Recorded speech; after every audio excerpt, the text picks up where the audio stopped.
What's happening, everybody, and welcome back to the True Gamer Podcast, a podcast hosted by two gamers for you, the True Gamers. I'm one of your hosts, Eddie, along with my bro, the inverted gamer himself, Ships. Bro, how you doing today? I'm doing good. We've switched our order. Yes. Usually we do TG first and then the Conbros podcast. What actually happened this time is we started talking. You know how we talk? Yeah. And then sometimes that'll go in as a bonus thing.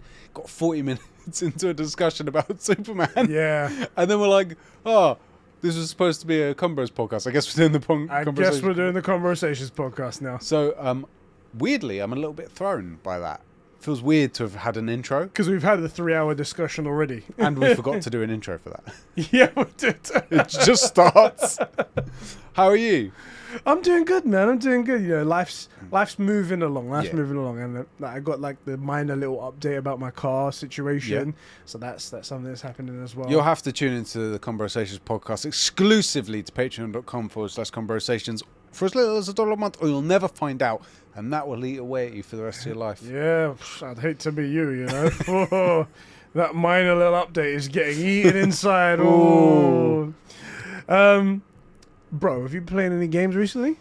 Do you know what's really frustrating? Yeah. You know, I maybe saw my tweet about like, do you know what I miss? Free time. I used to have some of that. Oh, yeah, I did see that. But my Saturday is literally jam-packed. But my Sunday seems to be relatively free. So I'm expecting to get like a solid 3 hours at least on Jedi Survivor. And then a couple of buddies of mine want to jump on Apex. We'll like shoot the shit and catch up.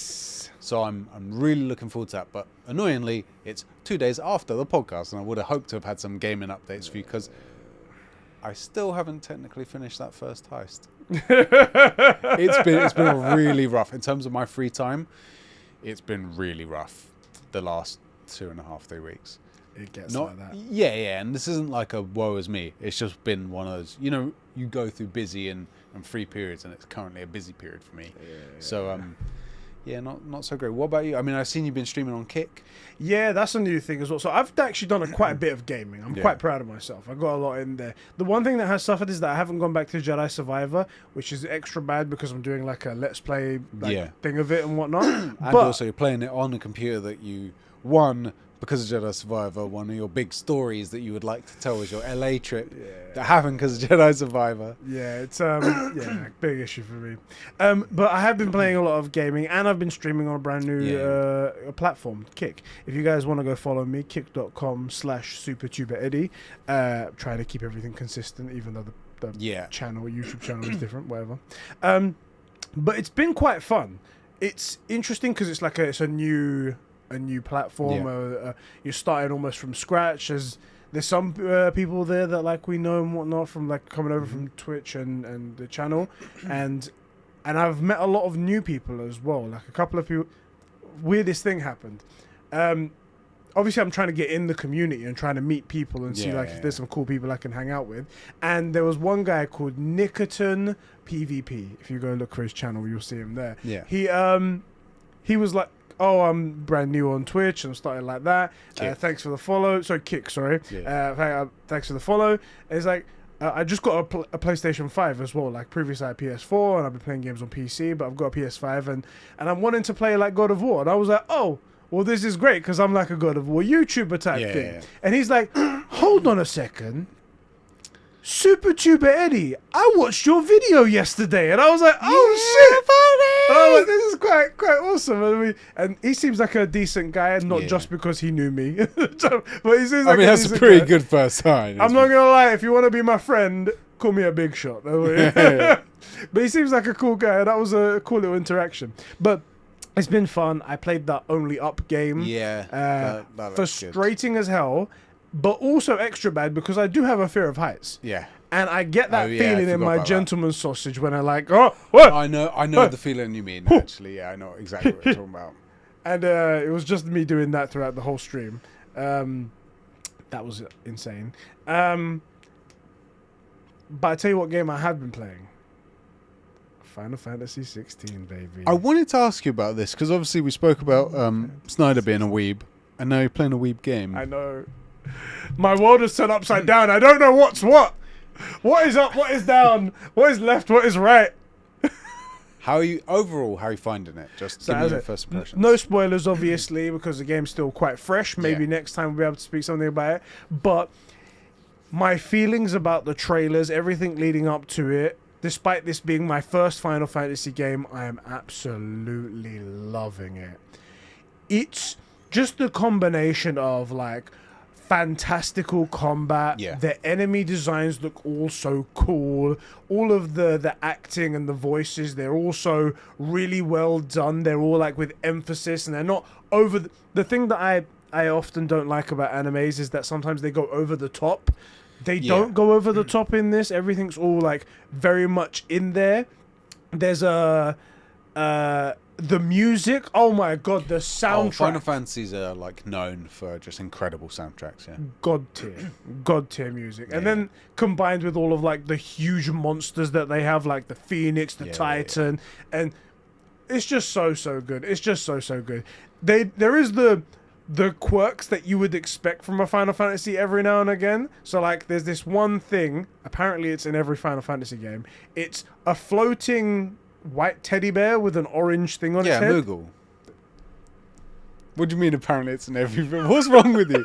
I have never seen this thing. I was about to say, is this your first... Yes, it's your first one.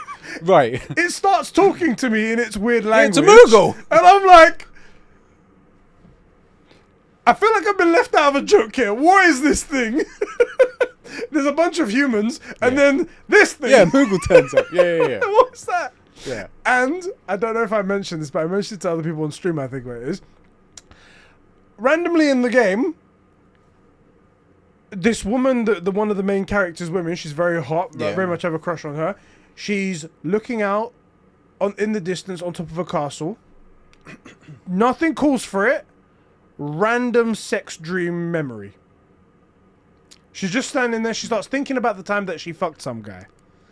She starts calling him her liege, so clearly someone important. Yeah. Starts, and it's like a sex scene. They start fucking. Interesting. And then it stops, and there's no connection to anything. And I'm like, okay, that one's a bit out of pocket. what? That's not super typical. I will say if they were trying to illustrate the relationship between her and that guy, I get that, but why the sex? Yeah. And was she just thinking about it for some reason? I wonder what age rating is. I don't know. Gotta be 18, right? Surely. What age rating is Final Fantasy 16? It's rated mature. Okay. Her name's Benedicta, by the way. She is just so hot. Benedicta Cumberbatcher. Benedicta Harmon. She's got that disapproving, you'll never be able to satisfy stern, me. Like headmistress thing. Yeah, definitely. And you're like, I'll fucking show you, I will. Yeah. I'll disappoint you all night long. And even when you do it, she's like, And you're like, oh, please, thank God. This is so good. Anyway, I'm absolutely loving it. There were some people that were deliberately trying to downplay the combat. There's these rings that you can equip, which do everything for you. Okay. Dodge at the perfect time, block at the perfect time, and all you have to do is press square just to keep attacking, and it will do all of that. Okay. I accidentally put them on, and I was like, this is no fun. Why the fuck would I do this? Right. But it's obviously for people who have accessibility issues, right? Yeah. So that's there for them. No also, problem. like, some people want to speedrun the game. Yeah. You know, stuff like that. Yeah. And I was like, okay, so this isn't for me, and I turned it off. But there were some people that are like, this is Final Fantasy. I was like, you're deliberately trying to be an arsehole. Also, Final Fantasy is in a weird spot because the games are ultimately turn-based. However, they're adapting to the new way of doing things. So, like, modern, yeah. My favourite three are, Final Fantasy 9 without a question the best, and then 7 or 10. But they're turn-based. They are the characters, they do the moving thing, and then attack. And then it's this guy's ready, he attacks, right? It's that. It's Pokemon. Yeah, exactly. It is that. Just there's 4 guys on one side and 1 enemy or whatever it is. That was cool at the time, and it was fine for the time, and it was the way that it worked, but it's probably better and more engaging to do it the way that it's doing now. So, like, it has to update, and it seems to have done it well enough. You played FF7 Remake, didn't you? I played the demo. You found that okay, didn't you? Yeah, it was okay, yeah. Yeah. Like, you'd find Final Fantasy VII, the OG, really dated. You would hate that. You know me and my dated. I hate when a game feels dated. Anyway, I'm having so much fun with it. It's so strange just how I've suddenly developed this love for Final Fantasy out of nowhere, literally nowhere. Yeah. I'll tell you something funny. I watched a clip. It was a clip of Asmongold. I know Asmongold. Yeah, he's an older World of Warcraft streamer. Yeah. He was watching a clip of the Devil May Cry combat director who actually worked on this game for the combat here. Okay, sick. Devil May Cry. Have you ever played Devil May Cry? No.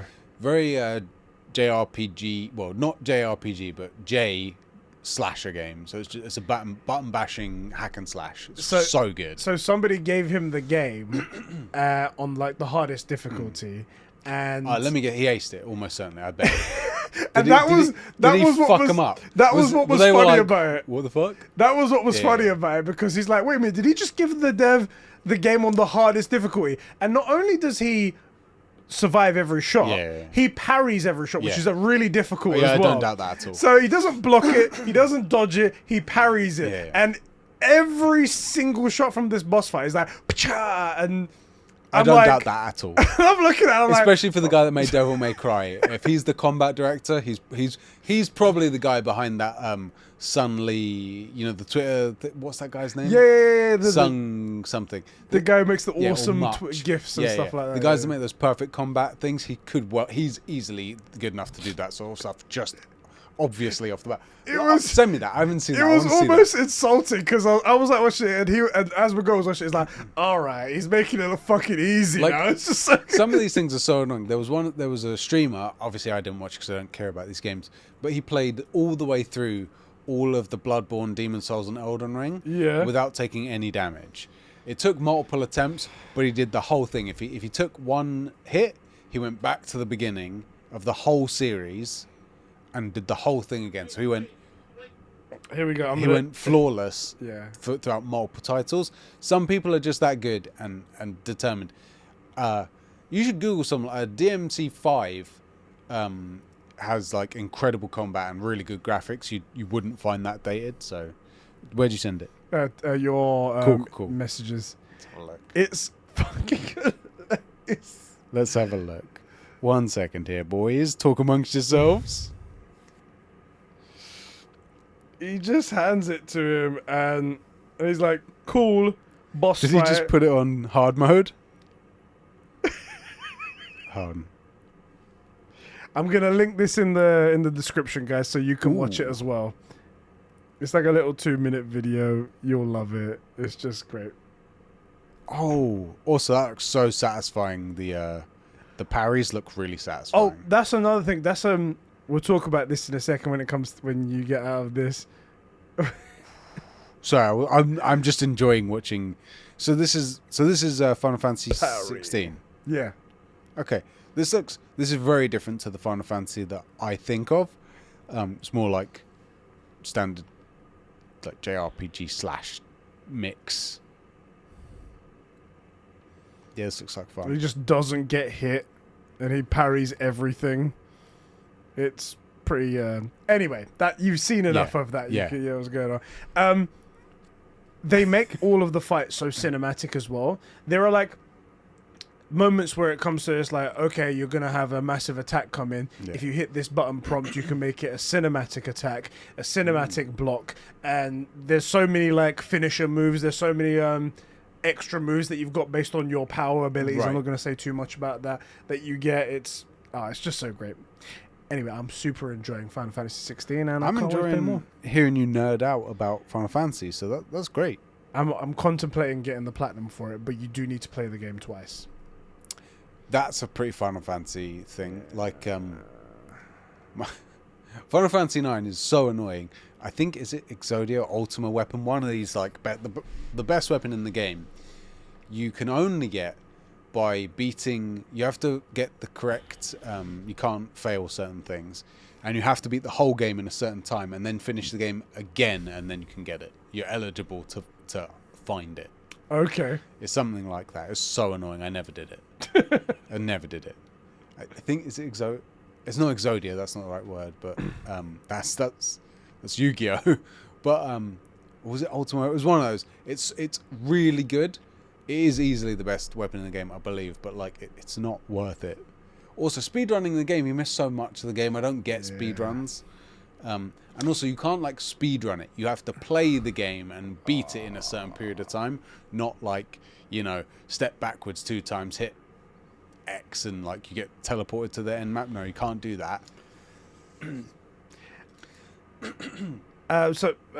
Is there any more you want to talk about Final Fantasy? No. Well, bro, I know a bunch of you guys have been playing Final Fantasy. A lot of people have been playing Final Fantasy. It's actually selling really well as well, which is kind of amazing because it's only on PlayStation as well, which is a big like constraint. Yeah. But yeah, it's doing well, bro. Yes. Before we get started with the show, let's thank a few amazing people who support us over at patreon.com/Conbrosations, where a bunch of people are watching this early because they're true gamers and above. But we're talking today about the Super Bros who support us over there. Our great people, like Isak the Ultimate Cumsock, My Juicy Left Nut, Sabine from Smallville, Mikey T, the Gamer Giant, Jim Heim, Sean. I know it's coming. Just Sean.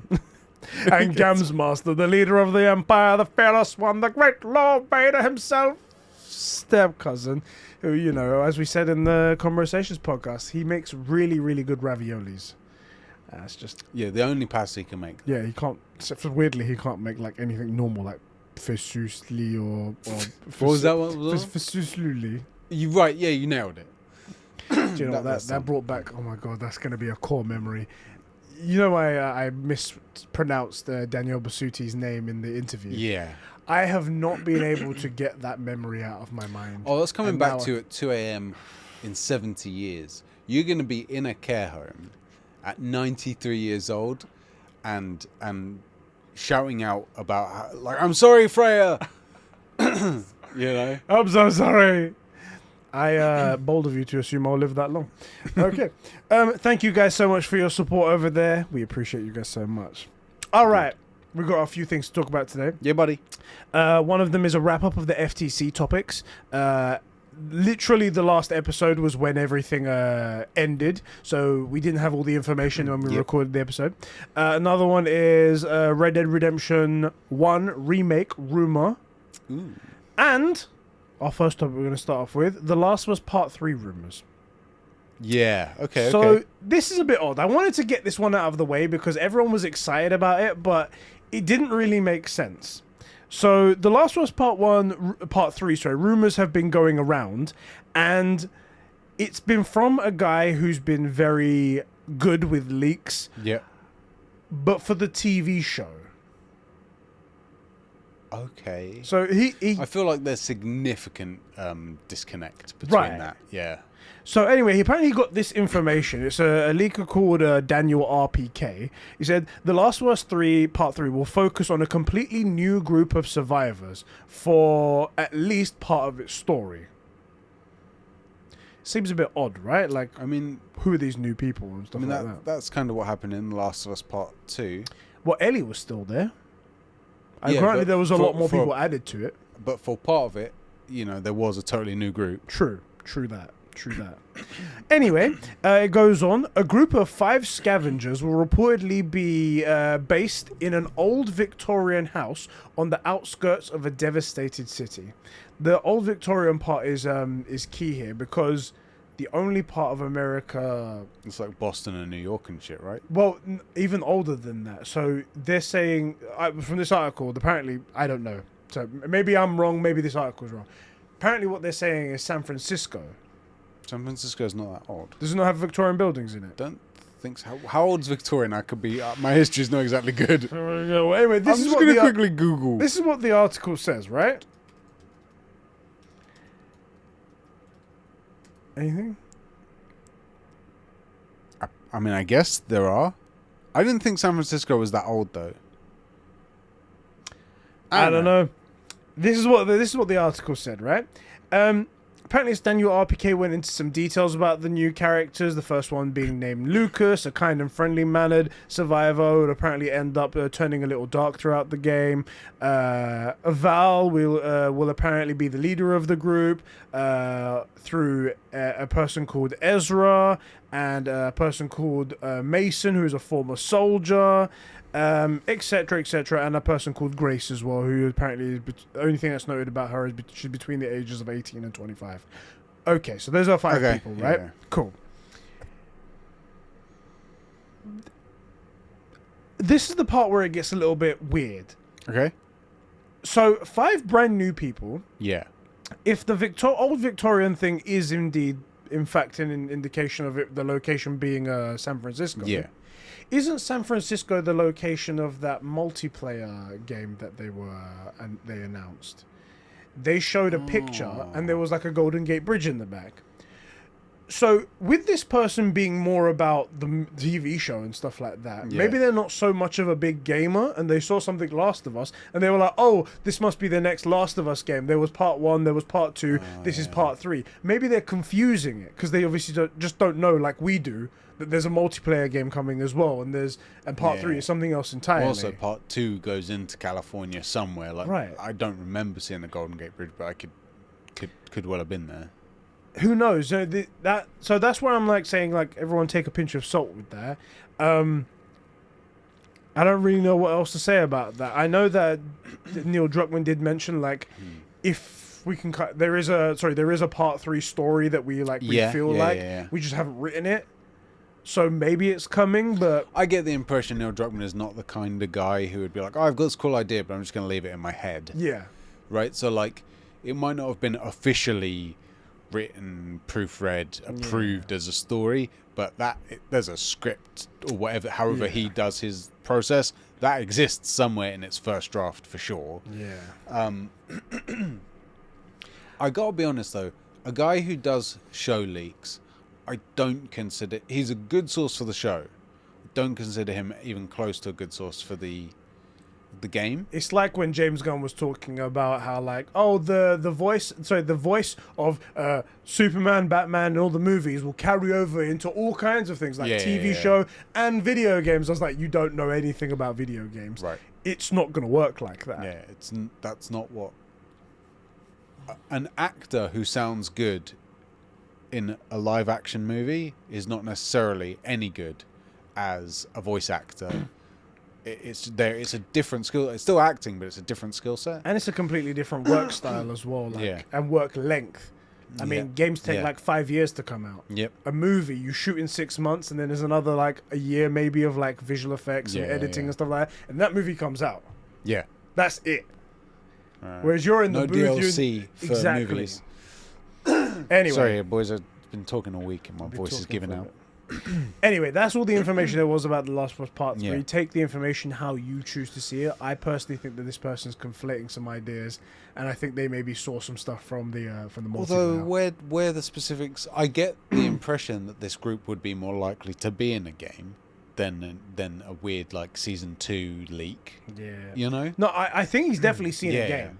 I think he's talking about the multiplayer one though, because it fits, right? Because it's like a brand new cast of characters. You wouldn't expect it to be Ellie and Joel in the thing. Although in the multiplayer, isn't the multiplayer just multiplayer, or does it have is it gonna have these moments of character development? Because he talks about. I think it will, but I think it will be based on the world of The Last of Us rather than The Last of Us characters.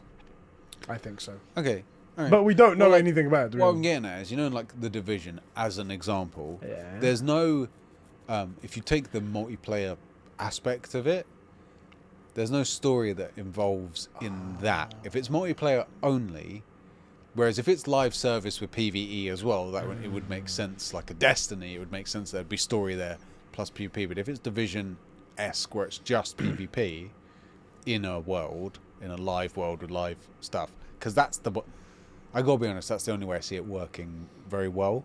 That's why I picked it as my example. I think it's going to be PvE, not PvP. I mean, but we don't know. Yeah. But that's the way I see it working, because that's the way you get to control story as well. But I thought, wasn't it sort of like its own there was big talk about being like factions previously. I think people were just trying to get it like factions. Okay. You know, the losers who the two people that played factions. Right. Fucking idiots. Ben. Yeah. Gams master. I mean, yeah. I guess if it is a PvE multiplayer-esque game, then yeah. Anyway, that's all the information that we have. Take it how you want. Let us know in the comment section what you think. Move on to the next topic. Red Dead Redemption, the first one, apparently is getting a remake, and it's been leaked by the South Korean games rating board, an administration committee, which they have no stake in the game. They just rate the thing. So it has to be real. That 2010's Red Dead Redemption and 2018's Red Dead Redemption 2 is getting a remake for PlayStation 5. That'd be cool. Obviously, the Red Dead one's probably going to be more of a remaster than a remake. But also, Colin Moriarty confirmed that the remake is indeed coming. Like, he's seen it. That's cool. That's cool. So, that's pretty cool to hear. Did you play Red Dead Redemption 1? Neither did I. Never. I haven't played either.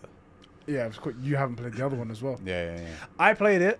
Played Red Dead Redemption 2. In fact, there's the collector's edition right behind your head. I liked it. I loved it. I can't wait to play Red Dead Redemption 1. I feel like this is going to be really cool. It's funny because it's modernized to the way that I like it because you know my issues. But that'd be great. It's funny that you want a modernized cowboy game. It's also funny that, ironically, I consider that to be, the Red Dead series to be Rockstar's best games that they've ever made. Never played it. And I know how good I can just see how great they are. Ethan made a whole channel just effectively out of it, or a channel again out of it.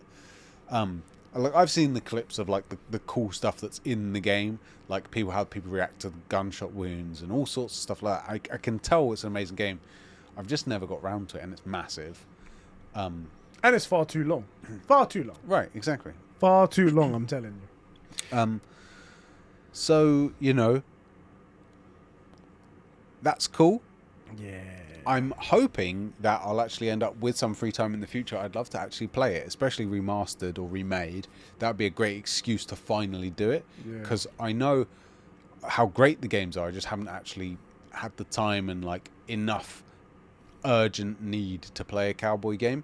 But I'll tell you this, if I was going to play anything cowboy related, I would not do anything but Red Dead. That's the only game out there for it, So like, if I wanted to do samurai stuff, it would have to be Ghost of Tsushima, maybe Journey to Yuma or whatever it is. But like, it's got to be Ghost of Tsushima. Same with this. If I want samurai, it's Ghost of Tsushima. If I want cowboys, it's Red Dead. I wonder how many of the guys listening are like super hyped for this, because we have a younger audience as well as some older people as well, but a lot of them 2010 might have been a bit too early for them.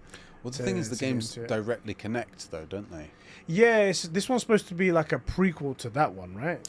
Well, Red Dead Redemption 2 is supposed to be a prequel. 2's a prequel. Despite it being 2. I believe 2 ends at the beginning of 1, or vice versa, or something like that. That's what I hear. Yeah. I don't know. 100%. So,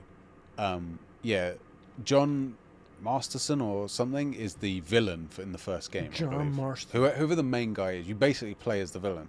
They abbeyed you. Oh, shit. It's something like that, yeah.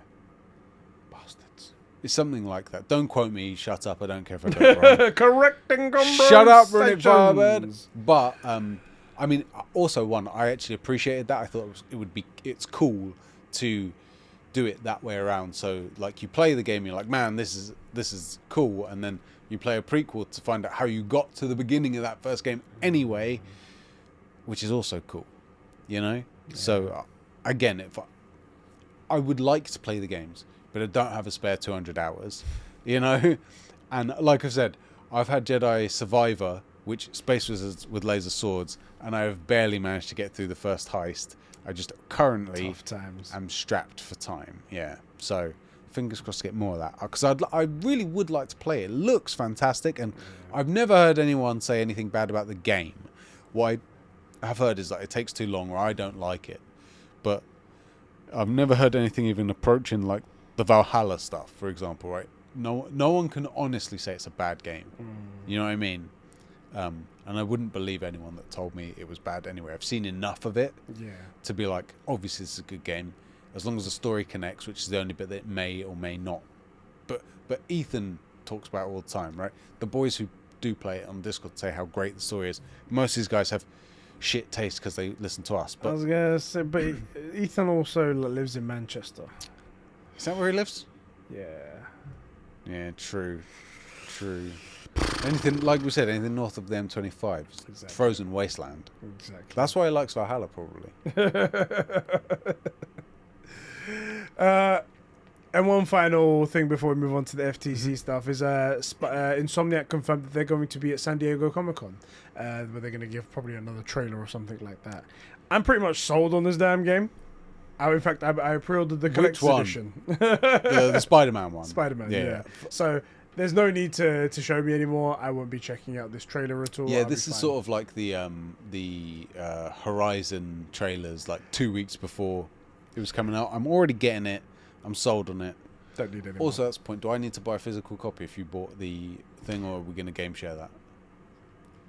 As per Sony, in fact, Xbox is now doing this, but this is the age now. The collector's edition, despite it being a physical, is going to come with a digital code.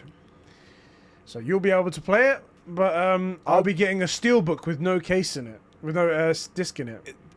This is going to be harder for some of the guys to understand, but that actually makes me angry. I would have rather have bought the game myself than the idea that someone buys a physical copy without a disc. Yeah, fucking annoying. And why give you an empty steelbook? Yeah, that's just the added insult. Because if you didn't do it, maybe you could fucking save cost. Why give me an empty steelbook? Anyway, that's. I just thought of the sickest idea. Go on. Imagine no steelbook, but the base of the statue, the disc pops out. That's like the the Terminator Salvation head that I've got there. The back of it has the Blu-ray slot in it, which is really cool. I didn't know that, and now I'm horny. Good stuff. Good thing we're together, right? Yeah, buddy.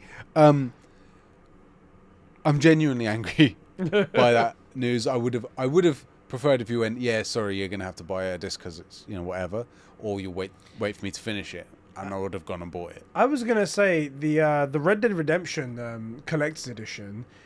It was a collector's edition without the disc when it came out. Now this was on PS4, so it made no sense as well. It's like, why isn't the game involved in it? Like, even it didn't have a digital code, it didn't have the physical game. It was just a statue. Here's the lockbox with stuff in it. That's weird. I was like, what is that all about? And then here's Sony on the other side doing another just stupid thing. It's dumb. It's dumb. It is dumb. Okay. Let's move on to the FTC versus Microsoft trial. Yeah, buddy. Bro, this trial has proven us 100% right.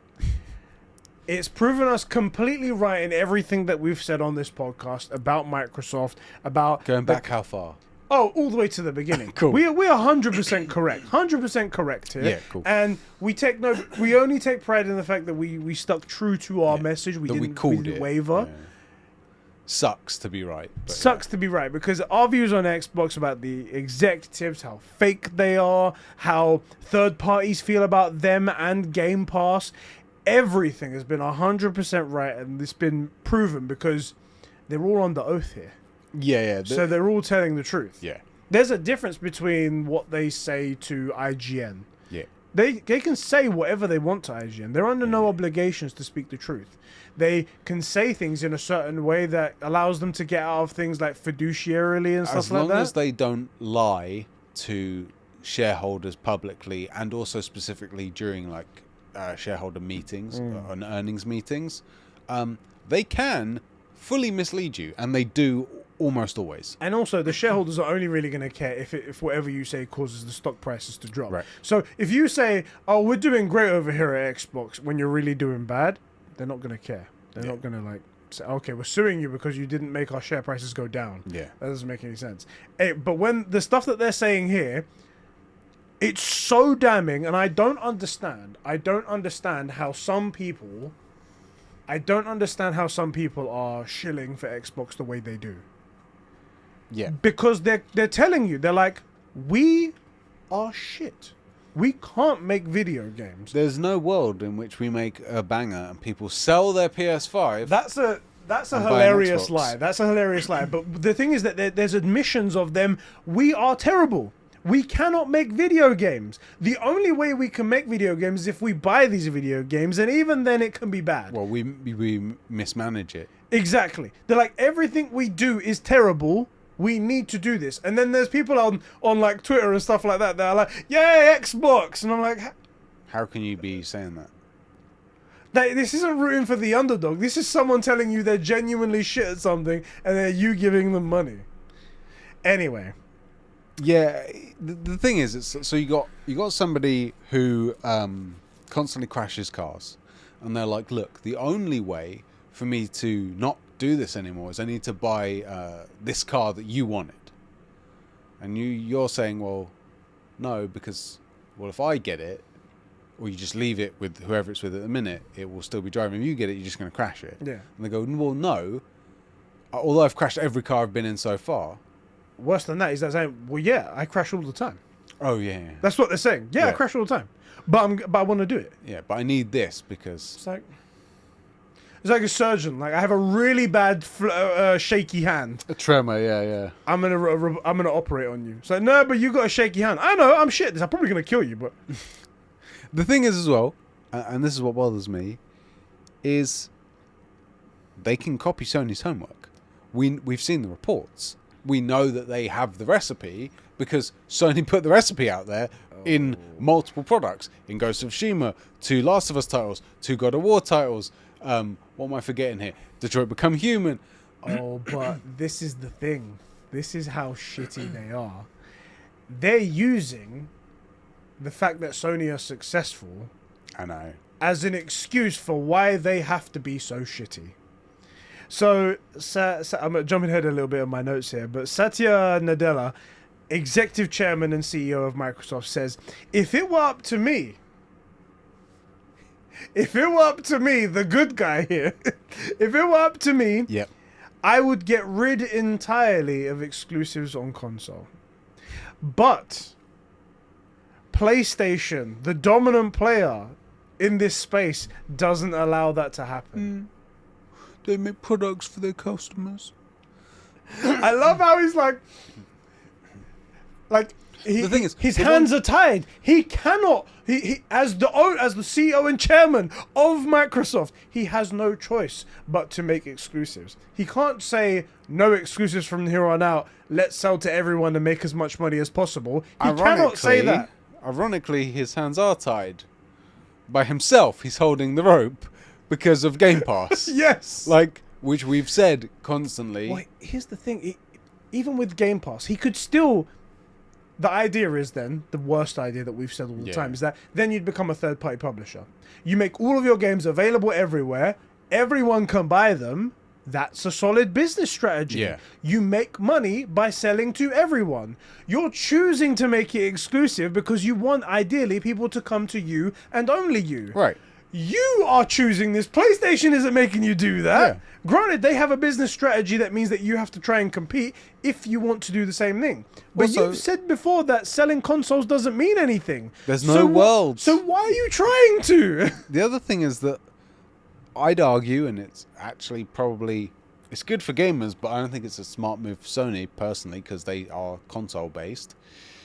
I don't think they actually make exclusives. They just make really long-timed exclusives. Yeah. Because Spider-Man is on PC, which functionally makes it, Xbox, realistically. Yeah. God of War is on PC. Horizon is on PC. Ghost of Tsushima, I think, went to PC, didn't it? Did it? No, yeah, it's coming. It's coming. That's just a really long-timed exclusive. Yeah. Right? That makes it's a third-party game. It's not exclusive now, right? Which, frankly, I think they could go at least another 6 months between longer. Yeah. Maybe a year. It should be 3 years, at least. Because, and this is not to be pro Sony, but if you're Sony, you want people to be buying your game on your service. Also, Sony, fuck you, right? If I'm buying a digital game, it should be the same price On PlayStation, it's on PC. Fuck you. Yeah, that's pretty shitty. I'm not playing it. Like, that is shit. We're not Sony ponies. Really, fuck you. What they get from that is that because it's not day and date, because it's an older game, they can reduce the price. So that's how they're like getting away with it. Yeah, but it's still more on PlayStation. So fuck them. Okay, so let me take one step back from this. Okay. Yeah. How the FTC trial thing is going and what I think is going to happen. I don't know. I'm not a lawyer, and a lot of lawyer speak is a bit convoluted, and sometimes it doesn't really matter who's got the right case. It's maybe down to one deciding factor that maybe goes, even if there's a bunch of other things in the background, whatever. By the way, that lawyer speak is confusing on purpose, so that lawyers can continue to exist. If the law made sense, no, you wouldn't need lawyers. So exactly. Yeah. And there's all kinds of other things in it, like they're lawyers, they're not gamers, and they're not in the industry of gaming, so they don't understand a lot of things. I mean, the SMA did pretty good. SMA? CMA. I did that last time as well. Yeah. They did pretty good, but there's also they've also made mistakes as well. Like, there's one other thing in here where, like, they say because of PlayStation not giving them dev kits, for example, Minecraft Legends was delayed on PlayStation, and they couldn't release that to their customers at a timely fashion. And that was like a big point. They're like, oh, PlayStation not playing nice. But Minecraft Legends also didn't come out for Xbox Series X. So it's like, right, you have your console, why isn't that out? But because they don't know enough about gaming, they don't ask that question. Right. So it's like, you know, there's issues like that. With you. But this is just an injunction hearing, so it's just to like delay it even further, to cast enough doubt in this whole situation that maybe possibly this will get really blocked. And it's gone on for so long now that there's a cut-off date, the 18th of July. If it doesn't get through, if it doesn't pass through, then Microsoft owes Activision $3 billion. Ooh. Not a small amount of money, not a huge amount of money for Microsoft. But I mean, no one wants to, even a company making the money, printing the money that Microsoft makes, you don't want to just spend $3 billion for nothing. For nothing. And all the lawyers' fees that you paid up until now as well. Yeah, I mean, that's half almost the cost of acquiring Bethesda. Yeah. What was Bungie? Was it 6.8 billion? Yeah. So half of Bungie. Yeah, half of Bungie, half of Bethesda and TMZ or whatever it was. TMZ? What was the parent company of Bethesda that they had to actually buy? ZeniMax. That's what I said. It's the same, bruv. It's the same. But like half of that and you get nothing. No one wants that. Yeah. But, you know, yeah. So there's rumors that if the injunction goes through, that Microsoft might give up in this pursuit of Activision, and it might just default back to the original status. Or worse, they get charged the $3 billion, and then they're like, well, the only way to get that money back is to end up with Activision, so we got to keep going. That's the thing. They probably that might be a way they're thinking. They're like, if we've paid this $3 billion, then we're all in. Yeah. We've seen this play out in poker all the time. Exactly. It gets bad. It gets mucky. Now, shut up. Thinking about that, the FTC's argument doesn't need to be 100% death blow, whatever it is, like proof 100% conclusively that this is going to be the worst thing in the world. It has to cast doubt, and then the injunction will get passed, will get approved. So based on the fact that they just need to cast doubt, like just a little, like, you know, a little knock, a little sweep of the foot.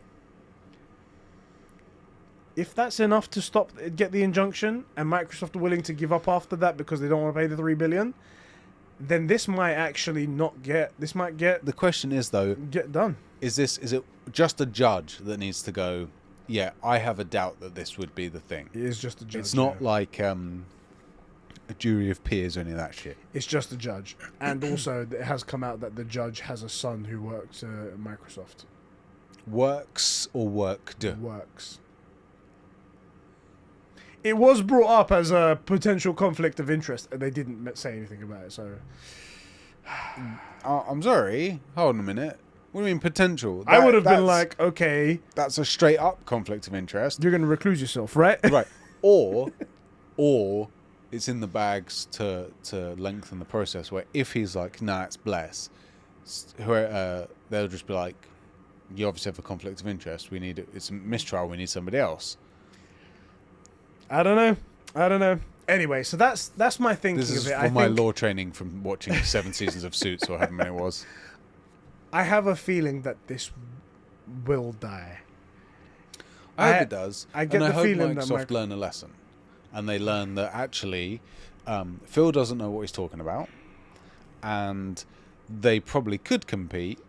And what they have to do is just copy Sony's homework for the first few. Do you know what? I'd actually even be happy with that. Copy Sony's homework. Have a few people call you out for saying you're just copying Sony. Right? It should be almost a rip-off of some of their projects. And then, once they've got proof that it works, make an actual brand new thing. And we go back about our lives where Xbox makes Halo, because it's a pity that they stopped after Halo 3, you know, and Gears of War and like these amazing bangers, and they've got Fable and Elder Scrolls 6 and all that stuff, and Sony does what Sony does, and we just have a world where, well, you know what, realistically you need both, or at least a PC, because these Xbox titles, man, they're good. That'll be the best. That'll be the best. That's what I want. That's what I want. Anyway, that's my personal thoughts, just to give you guys that before we go into like all these details, and you guys can let me know in the comment section how you feel about it as well, because yeah, it was a lot to go through here. Okay, so some extra information that we got from last week, and one or two things might sound like I'm repeating it, but there's additional information to go on top of that, so bear with me right here. PlayStation says that if the deal goes through, it will lead to worse games from Activision because they can't trust Xbox with a PlayStation 6 like they would with a third-party competitor. And I think I mentioned this last week, just briefly. Yeah. They said they won't give the PlayStation 6 to them because that makes sense. It's like giving it to your competitor. They might give you... No, it's not like. That's literally, yeah. Exactly. So it's like they might copy your technology that you're keeping under. And he says, Jim Ryan says in the deposition, he's like, no NDA or no contract could enforce them not like copying that stuff. Yeah. Because all it is just the number of horsepower will be known, and then it's like, cool, we need to top that or more, or like, oh, they're using GDDR5 memory, whatever it's going to be in the future. We need to get that or better. They're going to do this much in their internal storage. We need to do that plus better.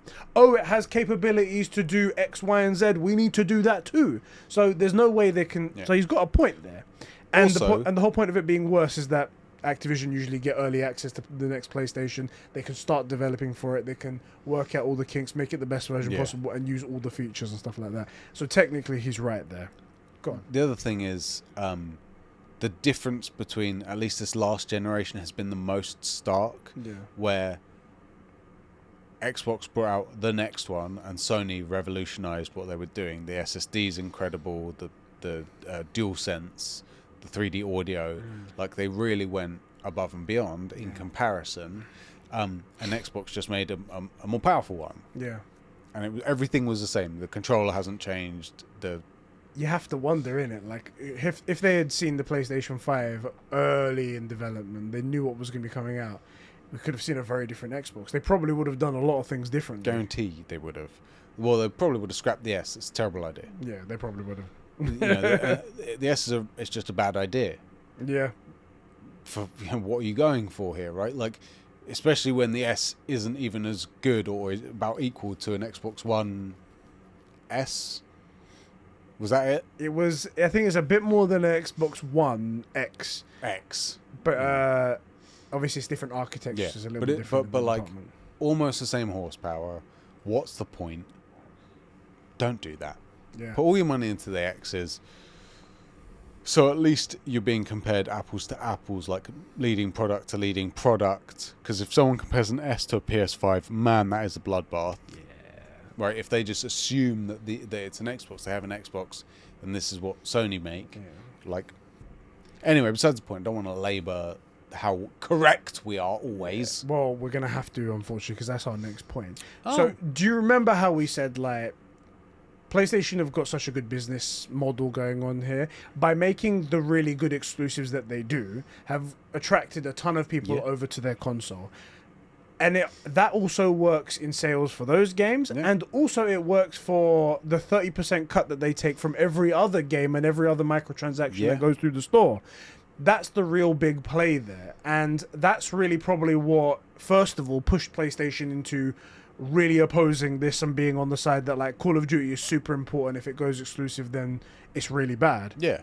Because, and it came out in this deposition exactly, in 2021, PlayStation made $1.5 billion just in 2021 from Call of Duty alone and in the US alone.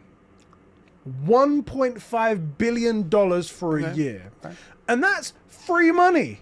Yeah. I mean, you run your servers. That's about as good as that gets. And you host the game on the server. You have to do some download stuff. But you didn't make the game. You didn't have to do anything other than maybe help Call of Duty whenever they asked for development stuff. $1.5 billion, and that goes into every many dollars. That goes into every PlayStation game. That goes into boosting. That goes into all the marketing for PlayStation, everything like that. That's why they're so worried, because you take that shit away, then we're $1.5 billion down this year. Well, that's a big issue. Let me just paint you a different picture. If the deal doesn't go through, luckily Xbox only needed 10 years to come up with a COD competitor. That's true. Because that it's not. Can I read actually? So it's actually the next point. Okay. Microsoft's economic expert analyst, I can't remember her name. I'll put it down here as that. Said Call of Duty is a popular game, and in an important game, but nothing about it suggests that it's uniquely important. Yeah, other than it being like the best-selling game every single year, making $1.5 billion of profit just for PlayStation for doing nothing. Yeah. Literally carrying Activision. Yeah. And this whole trial and argument and all of that is all being about basically Call of Duty. But other than those issues, it's not even really that important. It's not even uniquely interesting, I mean, you know? It's actually even more stark than that, because despite the fact that there's a free Call of Duty, which is one of the 3 biggest Battle Royales out there. I think it's second place. I'm not exactly sure if it's bigger. I think it might be first, but go on. Whichever. It's top 3 at least, right? So printing money there. People are still buying the game, and it's still a bestseller, and one of the best-selling games every year. Every year. Like, it breaks records still. Every year. But yeah, you're right. Not you know. As a Microsoft expert... Safest jobs you can find. Economic expert analyst saying that there's nothing important about this game that makes more money than any other game in the gaming industry. You deserve to be fired. That's you're clearly shit at your job. You're clearly shit at your job. Or lying to make Microsoft's point look good, and you're now lying to a court, or so wrong it's criminal. This is the point. Because if what you're saying is true, which is your argument, let us acquire it. Just build your own. Yeah. Just build your own. And I'd love to see Sony coming out saying, hey, look, sorry the deal didn't go through. You didn't get Call of Duty, but you should be able to build your own, right? It would be so hilarious if the judge was a gamer. Like us, understood gaming the way we do. Because it would be hilarious for it to clap back. He's that 65-year-old dude with the 2KD. With the 2KD on COD. Yeah. He goes like, did you just say that Call of Duty isn't uniquely special? Yeah. What the fuck are you smoking? I love the idea of he's like taking notes quiet the whole time, and then he goes, look, to be honest, I get the impression that all of you would be one-man army noob tube guys. So, like, just You're the motherfuckers that do care package just get absolutely fucked. You know? It would be hilarious if that I'm was sorry, the case. John, what was your gamer tag? Yeah, I remember getting killed by that rock glitch on Crash Site. So, no, I remember that gamer tag. I remember everybody that kills me. You're no. that bitch. You're that bitch, yeah. Okay. The next one, the next part is important to remember that everyone here is under oath, right? Now, like I said before, talking on Twitter or talking to you at E3 or talking to IGN or GameSpot or wherever it might be. They can and will lie to you. They can and will lie to you, say whatever they want. They're under no True obligation. for Sony as well. True for all of them. They're not under obligation to be genuine with you. They'll tell you the best stuff. They'll tell you what they want you to hear. This is why I like indie devs. Exactly. I love indie devs because they'll be like, to be honest, we have tons of problems with this. Exactly. I love that. So anybody who speaks here, I mean, they can lie. They're still human beings, but you better be really fucking careful, because if it comes out, you can go to jail. Yeah. Serious issues here. This is federal court. This isn't no joke here. Okay. Yeah. So And also, Keep that in mind. arguably, if you lie, could be considered pretty serious fraud because this deal was in the $70 billion range. That's a question. I wonder what would happen in that situation. Say the deal goes through and then they find out a key piece of evidence and they go, this person lied about this and that was one of the big deciding factors. And they, like, a year down the line, can you undo something like that? Surely not, right? It's far too complex. You can, well, the question is, would they? Because you can seize stuff from companies and people. That's a thing. Oh shit. Or likely they would just fine them like heavily. But when you have a money printing machine in COD every single year, plus Warzone, plus, you know, like what number really? I mean, they've won the war then at that point. It's like there's no point in going afterwards. It's like, fine, we charge you $10 billion. Right, also, it doesn't matter because you not only can you make the money back with COD, but you know Sony's going to be losing the money when you eventually take it off them. So, like, which was the whole idea in the first place, right? Because as we saw in some of the emails, Matt Booty was saying that we're in the unique position to out-business Sony. Yeah. I skipped ahead a little bit there, but he goes, we can outspend Sony out of business, and that was their intent at one point, which... Called it. I have to say, that has to be pretty damning when you hear that in the thing, right? Yeah. That was an internal email that they put through. Internal email. And especially when it's a competition suit as well. It's like, oh, cool. So you're trying to literally use your money to completely close down a company. The other word for this is own a monopoly. Like, get screwed. Pretty damning. Okay, so yeah, this next bit, as I said, about it's under oath and stuff like that. Jim Ryan's deposition, he said that Game Pass is a bad business idea. He said, the Game Pass business model appears to have many challenges and appears to be losing Microsoft a lot of money. And I guess he's like heard from everyone, like this is just tons of money. They've got to have corporate spies. Also, he has common sense.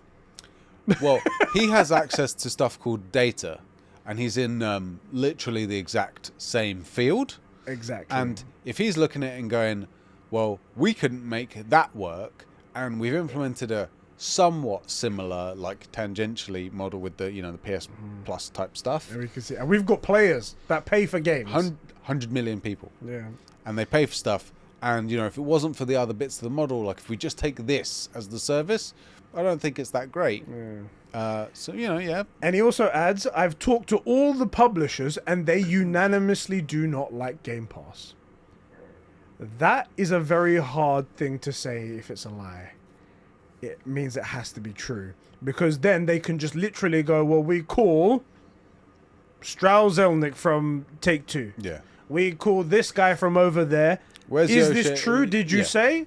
And they will be able to say categorically yes or no. Under oath. Exactly. Game Pass, yay or nay? Nah, fuck it. It's not good for us. Which... is exactly what we've been saying this whole time. Yeah, and it's also not just our opinion. We've gone and every time, you must be sick of it, every time we go to EGX, since Game Pass, I ask all the indie devs, hey, look, we want to support you, all that stuff. What's the best way to do it? You're on Game Pass or buy the stuff. And they go, look, we just want you to play the game. And I'm like, I appreciate that. But I want to make sure that you get supported the best way if I'm going to play a game. I will then buy the game. Every single time. They never come out and say, Game Pass is bad. Yeah. But they said the best way to support us would be to buy the game. This is the thing. And that's also why I phrase it that way as well. I'm not trying to say, I want you to tell me Game Pass is bad. I want you to tell me if it's better for you. And I also, I've rephrased it a bunch of different ways. Like, is there something I don't get about Game Pass? Would it be better for us to send people to Game Pass? Is there an exposure thing or a marketing thing that I'm just not aware of? And they're like, it's probably buy the game. It's because it's very easy for us to see, and it's the part that people who are trying to argue the point of Game Pass stop at this point. They don't go any further. Yeah. There are indie devs that come out and they go, oh, we support Game Pass and whatnot, because they're an indie developer who have mouths to feed and they've got a limited supply of money, they've got a limited supply of investors. Yeah. And when they're bringing out a brand new game, if they can secure $2 million, $3 million, whatever Microsoft is paying them to get the game million on there. Imagine you got that and 1 million downloads. How easy is it to get the next lot of funding? That is huge. That is huge. And then you get to pay for the next game's development. You get to go on and on like that. That's huge for them. But companies that rely on huge numbers of sales, like Red Dead Redemption, like GTA 6, like Call of Duty, like all of these really big games, like all of the first-party games of Microsoft's ones should do, that rely on those sales to come in so then they can fund the next game that they're going to be working on internally, so they can help pay their developers, so they can keep the lights on, keep the servers going and stuff like that. You don't hear anyone else do this kind of deal except for indie developers. And that's why he's saying, I've spoken to all these publishers, unanimously say they don't like Game Pass. And what's really funny is that Microsoft kind of confirmed that Game Pass isn't a good deal, isn't working for them. Obviously. Because their own number. Sorry. There are no, but because this is also another indicator as well, is that Starfield is coming out. Yep. Like Forza Horizon, you can buy the game. And if you buy the game, you get early access. Why are you trying to incentivize people to buy the game if Game Pass is so great? If Game Pass is so great, then don't give people the option to buy it. Everyone go to Game Pass. Isn't that the whole thing? We want our subscribers, right? Or do you actually want money because actually this isn't making us any money over here? How early is the access you get 3 for the days. game? Why would anyone do that? Well, that's the thing. If you're a content creator, that's what they're maybe going to grab on all the content creators, all the people that just simply can't wait. Realistically, any content creator that they would be interested in them making content, they're giving the game to. That's another thing as well. I've applied for a code. I don't know if I'll get one, but like in September they'll tell me or something like that. But if I get it, then I'm not going to be buying it, right? But that's neither here nor there. They're hoping to just catch as many people in that net. It's like, oh, the hype is going right now. You have to go buy it. You have to go buy it. You have to go buy it. Everywhere they look, their favorite streamers playing it. If Game Pass was such a good deal, they wouldn't be offering it early. Nope. No, anyway, that's the stupidity of it.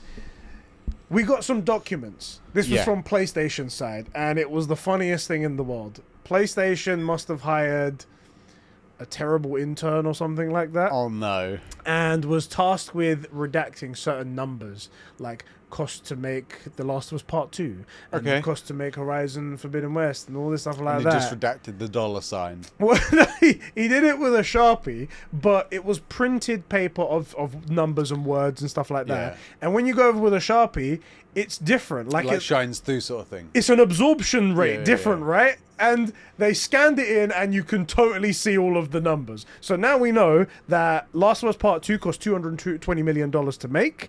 Horizon Forbidden West cost $212 million to make, which is an insane number. It doesn't surprise me how the quality of the game. The quality is amazing, but it just shows how much like games are nowadays. That like when you guys say like $70 is a lot to pay, it is a lot to pay. So it's a big sum of money, but it fucking costs a lot of money to make. Top tier AAA games, this is how much it costs. Yeah. Now, unfortunately, this does give us some very decent information to I get the impression Elden Ring just printed money then. Yeah. I don't think that cost anywhere near that. It probably didn't, and I reckon that's a $90 million. Well, this is the reason why I think at the beginning they gave everyone a huge boost, like a 50% pay rise or something like that, when the sales just came in. Like when they saw, they were like, we've sold 10 million in the first day or something like that. They were like, well, let's give everyone some money because this is great news.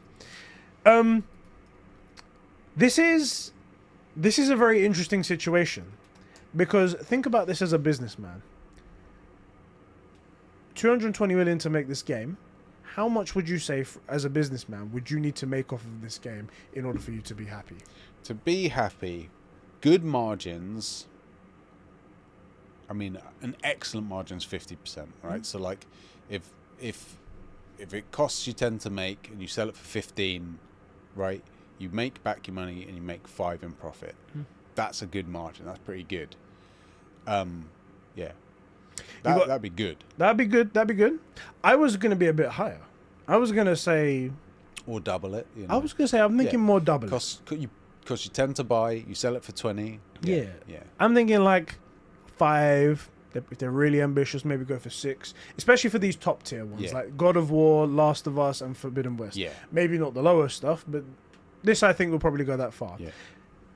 Now, this adds even more even more like, oh my god, Game Pass Try and do some quick cannot maths cannot be good in any way, cannot make enough money, because everyone was trying to calculate Game Pass. They're like, oh, go on. Well, I'm back at the napkin maths. Yeah. Horizon made, assuming these numbers are still accurate, this is from May, 8.4 million units. 70 quid a pop. Hold on a minute. Units. Franchise sales top 32.7 million. Anyway, that's the whole franchise. Yeah. So 8.2 million units at 70 a pop is almost $600 million. So, shit, 3x ish. That's a good return. That's really good. Also, it shit the bed because it was right next to like. To be fair, it was one of those secret successes. Like, we all were like, oh, no one's talking about Horizon because Elden Ring's out. Yeah. But it was always in the MPD What numbers. I'm really saying is, imagine if Horizon had come out a month or 2 months before or after. Yeah. Sorry. And if it was a supply constraint as well, because there was no PlayStation 5s at the time. To be fair, it was on PS4 as well. Anyway, so what I was going to say was that people have been thinking about Game Pass. They're like, oh, if it's got 10 million subscribers at $10, that will cover, what's the back of the napkin maths for that? Sorry, I was just checking. I'm gonna do it. I was just checking God of War with 11 million units as of February, so like very early on. I don't know what the current number is. That was almost $1 billion, $7.75 billion. So they're getting their money's worth. Sony are. What was your? So I was saying, like, say if you got 10 million, let's say 20 million users. Yeah. And let's say they're paying the ridiculously high price, which none of them are, of $14.99. Yeah, by the way, there's zero people paying that. Go on. That is 300 million. 300 million. Okay. 300 million in a year. That's how much they're making, right? So 300 million, that's how much they're making. No one's paying that. So like not even close. Let's say people are paying like what, half, let's say that. Yeah, half. Go down the middle. By the way, don't forget that their own number to break even is like 55 million. Right, so let's bring that down to like 150, something like that. Again, that doesn't even cover like the development costs of like modern, high quality AAA games like that. And then you have to think about not just the development cost, what you want to be getting. So they want to be getting something like 3x, like what Horizon's getting right there. So it doesn't nowhere near cover the cost of that. Now, then you have to think about, like, for example, Starfield, for example. You're forgetting costs as well. Like, we know the reason they gave 50 million to break even is because there are server costs with having all of this on, and the data bit transfers, all stuff I don't really understand, but it costs all like money. Running costs and stuff like that. Then there's the cost of like feeding the mouths and all the developers that you've got. Starfield, for example, that's a very, very big game. That's probably around this, maybe even more. I wouldn't be surprised. I wouldn't be surprised if they said 300 million for that, because that's a fucking huge game, and it's ideally supposed to last for many years and whatnot. Like that one, to get 3x of that, you need to almost $1 billion. You need to make from that. Yeah, and then that is just one game. Times that by 20 for every other like first party game that's working in development, because you've now got 1 billion studios working for you. And then count all of the third party publishers that you're paying millions of dollars every single month to try and get games onto the service. This is hilariously unprofitable. I mean, we've been saying it since they pitched the idea. And Xbox can lie to you as much as don't forget there's a marketing cost. Like, you see Game Pass everywhere. You think that's free? No, of course not free. Exactly. So like it's ridiculous. It's ridiculous. Yeah. Anyway, safe jobs. I just had to point that out because that seemed really ridiculous to me. Like, because that's how much PlayStation do it, and they're like top of the game. Yeah, I mean, you can't. No one could argue that PlayStation don't make the best of the best. Now, you might say that you think, for example, Red Dead's the best game ever made or whatever, but you can't deny that God of War, Ghost of Tsushima, Horizon, Last of Us are excellent, industry-leading Uncharted, industry-leading games. Yeah. Right? Simple as that. Also in the documents, Microsoft came out with a list of studios they would buy. They were considering buying. They were like, "Oh, we've narrowed it down to these studios that we think would be good acquisitions for us and whatnot." Okay. It's 100 studios. I'm just gonna name a couple of them, but it's quicker to name studios that aren't on there than that are on there. Yeah. That's how fucking There's long actually not that many game developers out there I was like, of any meaningful like impact. I couldn't. Also, they already own a bunch of them. Like, I'm sorry, I'm not letting go of this. I'm not even talking the big ones. Rare, they've had Rare for like 15 years or something, so with a bunch of amazing IPs under their belt. Nothing. What are they doing with that? Nothing. On that list, this was obviously the acquisition of Bungie, but Bungie was on that list. CD Projekt Red, Certain Affinity, Crytek, 4A Games, From Software, Gearbox, Hello Games, IO Interactive, a couple of Remedy, People Can Fly, all these 505 games. A lot of companies that you have heard, and then a shit ton of them you've never heard of. Just so I was like, why? Oh, why? It was just simply to own. I would bet you that a lot of those companies you've never heard of do all the peripheral work. So you know that like CDPR could do they like outsourced a bunch of their stuff to other developers to get stuff made and worked on their own stuff internally. I would bet that a bunch of those, specifically their services, are to develop games for game developers. There was that one company there was that whole, Hassan Kuraman had, I bet their companies, I bet their companies like that. Perhaps to again do and I said this for a while and it was like, oh shit, that's a conspiracy theory type thing. Like, no, I think they're trying to buy up all the services so that they own the infrastructure. Even though Sony could do stuff on their own, they can't use any of the additional stuff they've. It's possible. And that seems like the intent. Like I said, going back to the Matt Booty email saying that we have the unique opportunity to spend PlayStation out of business. Yeah. And that was their intent from the beginning, which if you guys are like, oh yeah, this deal is like good for the industry and stuff like that, their specific intent is to make it worse. It's to buy a very good player that has provided you with great games to get them out of the business. Right. So that just so they have no competition. So that all you can get is Redfall. Fucking hell, right? That's what we're getting in return. Right. Well, on the plus side, silver lining. This does happen, let's say. More good movies get made. Oh, there we go. And we have more money to go to see movies, There you go. And more time because we're not spending it gaming, obviously. What are you going to do on your Xbox? I'm not going to just buy them just because there's no other option. Right, yeah. Because they're crap. I'm not going to buy crap. Yeah, there's other forms of entertainment. Finally, you'll watch One Piece. Let's be honest. Of the two alternatives, watch One Piece. Maybe I will play a Microsoft game. That's how bad it is. Getting deeper into the Microsoft side of things, so predominantly we was talking PlayStation stuff here, but getting into the Microsoft side of things, this is all happening on the last day. Apparently in 2021 in emails, they officially decided that all Bethesda games were going to be exclusive to Xbox and PC.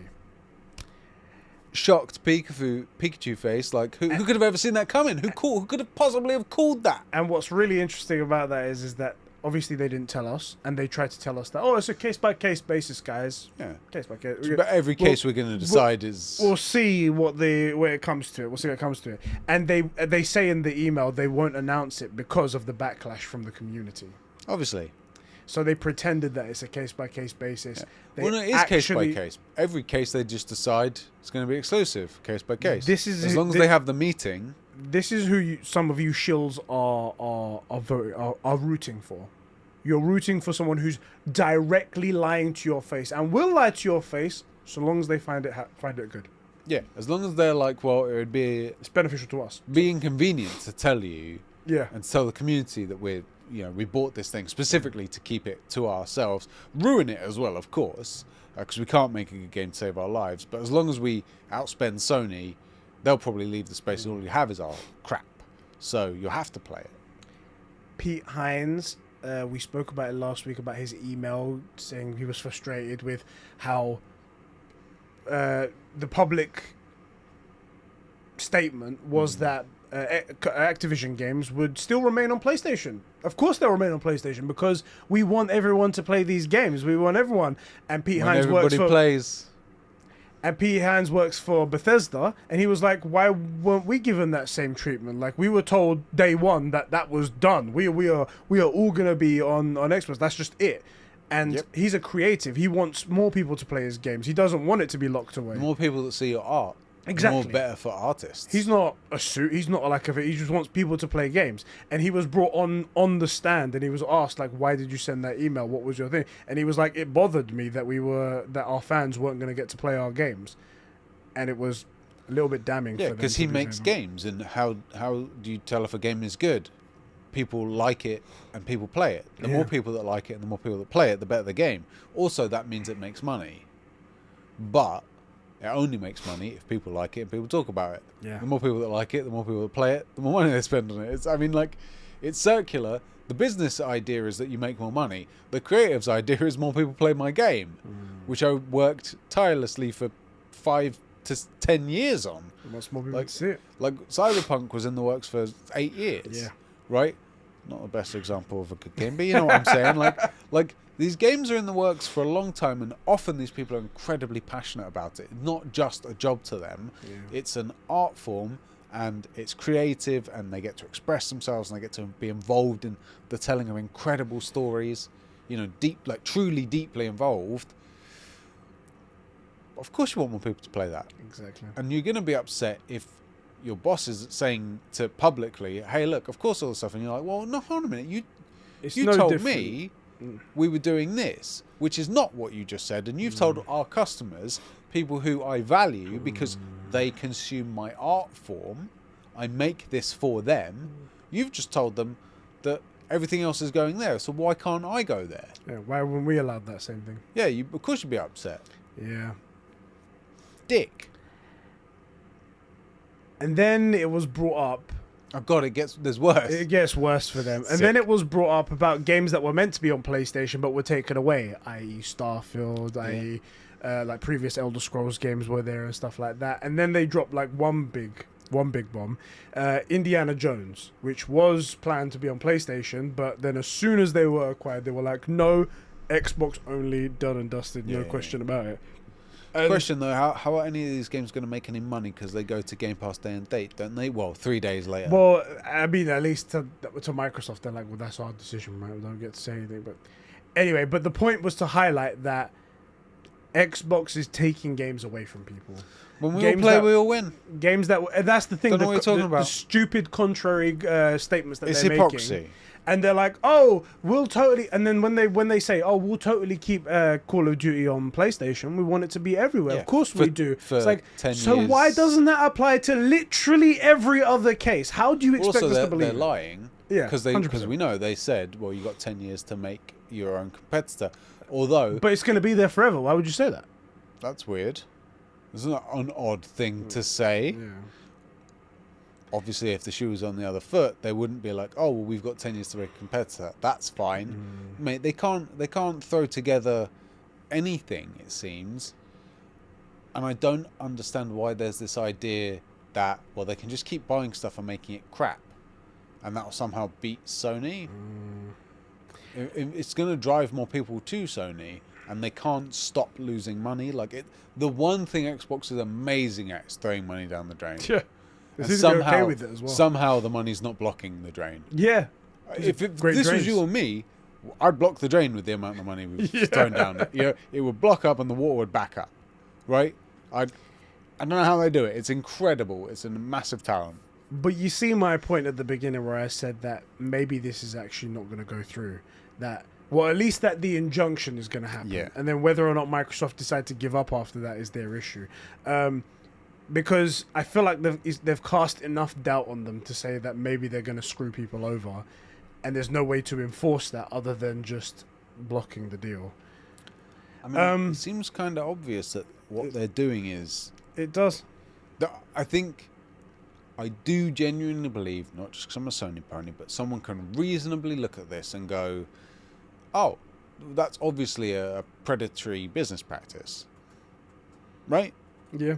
That's not like quote unquote good business, fair business. Like you're trying to oust a competitor because you have a lot more money, and you've been sort of lying about it and they've demonstrated that in multiple examples, internal emails, saying 1 and doing 2. Like that, this seems easy enough to demonstrate a reasonable doubt that they're being honest, because at no point have they ever been honest. Yeah. Even with their shareholders, by the way. I'm surprised that this has got this far with Xbox bleeding the amount of money they have, specifically for Game Pass. And no, they've managed to keep that vague, oh, well, we sold this many Xboxes. And it's like the Series S and the Series X, and this many users on Game Pass, and you're like, well, what does it cost to run it? It's simply because they hide it under Microsoft that it's getting our way. If they had been upfront with it, they'd be like, why are you constantly trying to make this thing that's losing you money for a decade straight now? Yeah.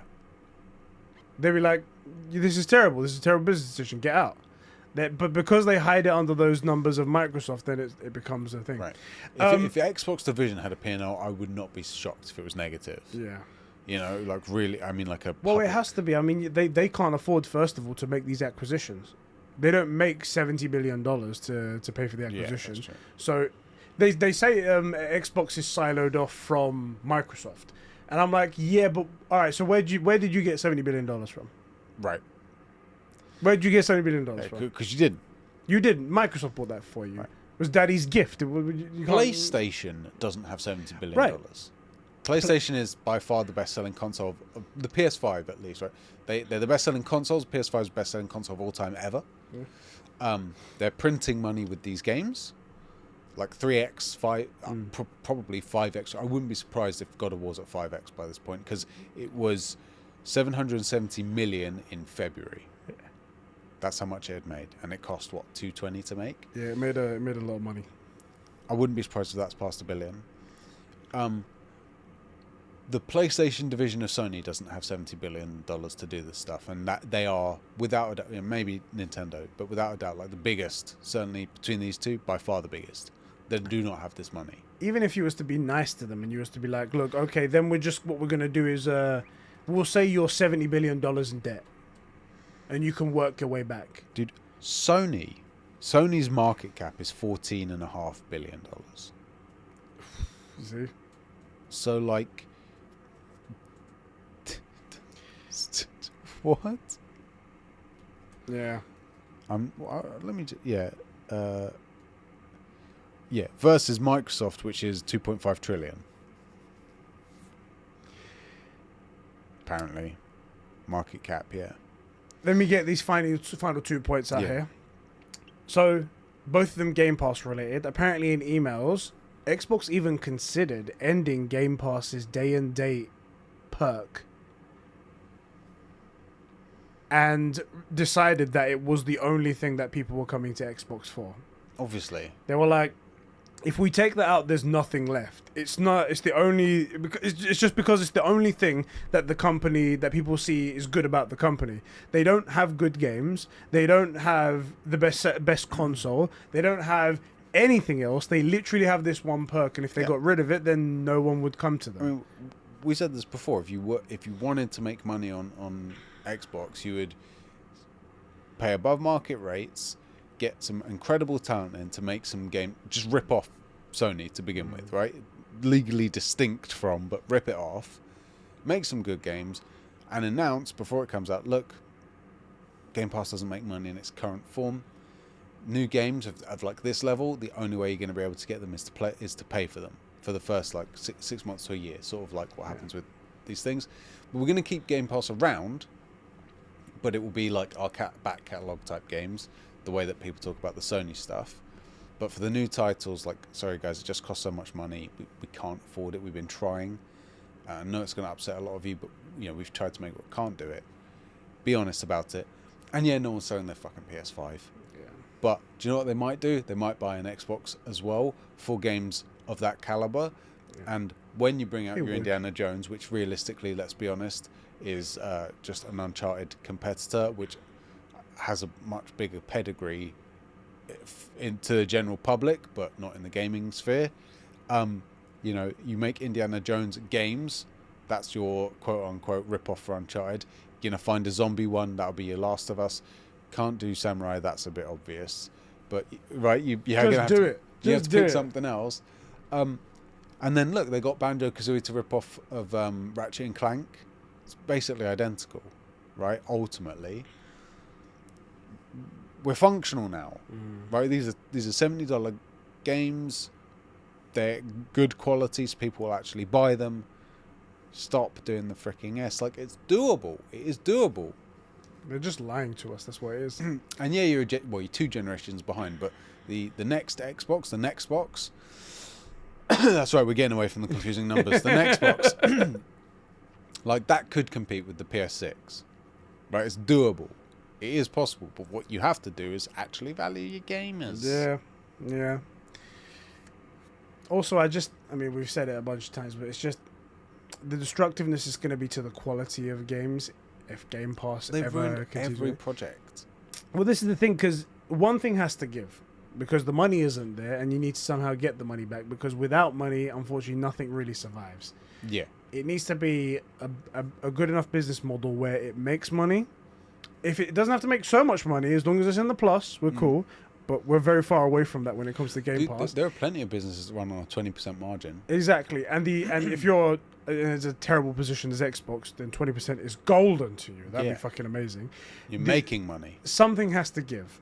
And right now, it's the quality of the games. We're getting games like Halo Infinite. We're getting games like Redfall. We're getting all these terrible, terrible examples of video games, of where games are going. And still people are like, yay, Game Pass. Yay, Game Pass. They're just insane in it. And it's like, this is what you're getting. Do you want your entire future to be this way? I hope you're right about Starfield. But I genuinely think it's just going to be shit. I want you to be right. This could be the turning stone, right? If they bring it out, it's amazing, and they go, shit, we actually made a good game, and we could probably do more of this. And people would have paid $70 for this. We're going to have to make some changes. Going to rustle some jimmies. But like, I want that world, because then they leave the other players alone. They focus on making their own stuff, and then we get some good games. You know, that's what I want.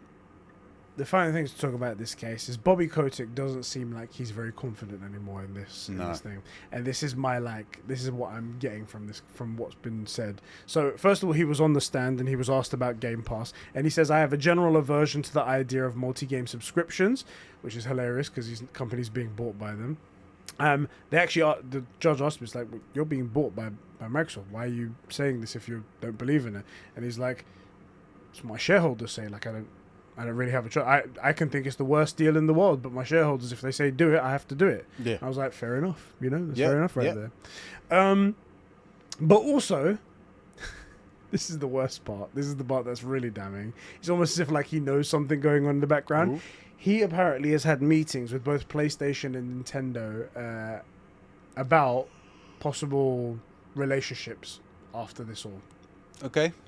Which makes it seem like he knows it's going south. The conversations with Microsoft know it's going south. The writing looks like it's on the wall, doesn't it? It looks like it. And he's like, we're going to be cool right after this. We're going to be cool. We're going to be cool. All right, cool. We'll see you later. I mean, it's Activision, isn't it? But like... That's the thing. It's scummy as hell to be doing that when you're... It's like when your girlfriend is fighting a battle over there. You're like, we're all going to be cool, right? We're cool, right? We're exactly. Not really... These bitches, you know what they're doing over there. No, it's very much... What am I trying to say here? I think everybody will be shocked if this doesn't get stopped. Do you know what I mean? And if it doesn't, somebody else is gonna file something else. Like, it's so obvious, and if it doesn't happen, it will be because of specifically the judge. So they'll just file another thing to get a different judge, and then there's no way that like multiple of them are going, oh no, this obviously bullshit case is totally fine. You know? Do you know what's strange about this is that online it looks like everybody has their own take to it. Like, obviously you get all the shills out there that are on like, both sides, by the way. Xbox destroyed them, and they're all like, I can't believe PlayStation said this in the FTC trial, and it's like it's not PlayStation saying it, it's FTC saying it. It's like you guys think that the FTC are working for PlayStation, but really they're working for themselves over there. Right. Anyway, honestly, the way that law works probably is a coin flip. Who knows? Who fucking knows? Definitely not me. But if I was to use a bit of logic and common sense, I'd say that Microsoft have got it in for themselves. But hey, that's just me. Do you have any final thoughts before we move on to people's comments? No, I do honestly agree with you. Like, I could see this being a case of, like, it's obviously a done and dusted deal, and then the judge is like, I don't get it. Not a problem, it's fine. You know? Because that happens all the time. It's down to judges, and they either honestly don't understand it, or more realistically don't understand it. They don't see the problem. Yeah, it could for the well audio happen. users, he was doing a sign of like who's paid the more, like money. And like, the two fingers rubbing the thumb thing. You know the thing. Let's kick it over to our boys in the Discord server. Well, I mean, talking of our boys, our true gamers over on patreon.com/Conbrosations to make this show in particular happen. Support us at the $5 tier. Yeah, they get the podcast the day it's recorded. Unlike you peasants watching on YouTube, not obviously you watching on the day. Exactly. And they get their name read out as a true gamer, because they are true gamers. Those great people are Adam the High Quality Potato, Gams Master, Sheps is Crusty Right Now, Isak Manny, Mikey T, Sab2557, Gerald Tucker, Fishy, Cobra SS, Dagenham Dan, Adam Sunling, Max H, and Super Whale Ben. Thank you guys so much for keeping the lights and mics on the gaming going here. Thank you, Conversations. Yeah, you thought we forgot you. We didn't forget you. Nah, we never forget you guys. Never forget you guys. All right, kick it over to the guys over on our Discord server. We have BS Bro 2, who writes in and says, no question to be honest.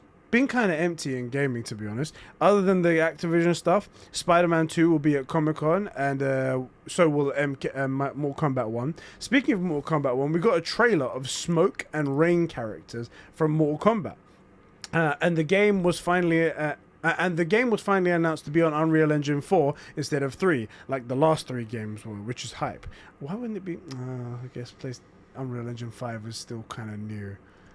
Also, it might well be a case, and I don't know enough about engines, to be completely honest. You heard about a developer talking about an engine once. So I've seen an act play a game developer on TV once, so that's basically the same thing. Give us your expertise. Yeah. Since I graduated from MIT in games development, I think that's a real place. MIT's real, but I don't know if they do game development. I mean, they don't have like proper scientists out there. God. Maybe Unreal Engine 5 isn't, particularly streamlined. It might be the difference between RAMs. There's different RAM. Some are good for like linear tasks. Some are good for like general tasks. Might be that. Maybe. Be that. Because you'd think that if you were changing engine and 5 was out, you jumped to 5 to be able to say we're using the new thing, right? Like how everything uses AI right now, and before that, everyone was making NFTs. Yeah. Like you jump to Unreal 5 would be my guess. This podcast is also an AI NFT. It's AI generated and NFT based, so all of the true gamers get an NFT of the podcast. You owe us all money. He says Yuri Lorenthal, who is the voice for Spider-Man, which is cool, voices Smoke, and I'm pretty sure Jin Sakai's voice actor is Scorpion. Oh, that's cool as well. That's dope. At least it sounds a lot like him on his line. That's just so racist. And it turns out that the game was leaked 1 year ago, which is hilarious because a bunch of us got spoiled the ending before the game even comes out. Before the game was even announced, he says. Guess it makes it easier for me to get the game when on sale when every DLC releases, which probably won't happen either way. Oh, there you go. Thank you so much. Mortal Kombat is one of those weird ones. Because I never think of Mortal Kombat as like, oh yeah, the story of Mortal Kombat. But obviously there is, but like I just don't think about it like that. Same with like Apex Legends and Fortnite. There's deep lore to these games and I just don't care. Yeah, I know what you mean. It looks cool as well, but we just never play it. The lore is good. It's good. But like, it comes out in trailers and all needs to be pieced together. It's the sort of thing you watch an hour-long special on YouTube, someone breaking it down, and I'm just not doing that. Someone with a passion for it. Exactly. Tailgate says, how's it going, bros? Not much has been happening for me lately. I've mostly been playing through Final Fantasy 16. Weeb! Yeah, fucking weeb. Loser. Question: what was the first time you guys truly started digging into a game's lore? Weird connection there. And making theories for what could happen next in the story. For me, that was Assassin's Creed and Destiny 1. Also, here is something funny you guys could talk about. It's really shameless and bad-looking Last of Us clone on Nintendo Switch. I'm gonna click this now. Me too. I gotta click this. I gotta know. A Last of Us clone on Nintendo Switch. That's rough. That I know the angle. This is the front. That's that's so bad. Do you see that first picture? Yeah. Oh my god, what? How does this... What? It's like it starts off with an Animus from Assassin's Creed. I don't... Hold on, I've got an ad going. Oh shit, there are zombies. Yeah, wow, this is bad. This is bad. 50 cents in it looks like. Wow. Yeah, this is pretty bad. Yeah, I need to play it. Agreed. Oh my god. So Ellie kinda looks like Ellie, but then the main actor, who's I guess supposed to be Joel, just kind of looks like, who's that guy Vlad from GTA 4? Yeah. He looks like him.